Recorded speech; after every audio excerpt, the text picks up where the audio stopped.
In this video, I'm going to show you how you can perform the reset of your Beats Fit Pro. So first of all, you have to input both earbuds inside, and to perform the reset you have to click and hold this button until this indicator on the front starts blinking red.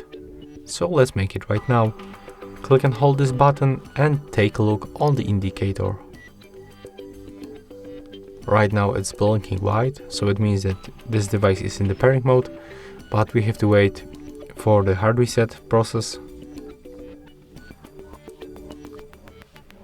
As you can see, right now it is blinking red and the blue and the white, and it means that we successfully performed the reset of our device, and here we'll get the new pairing request.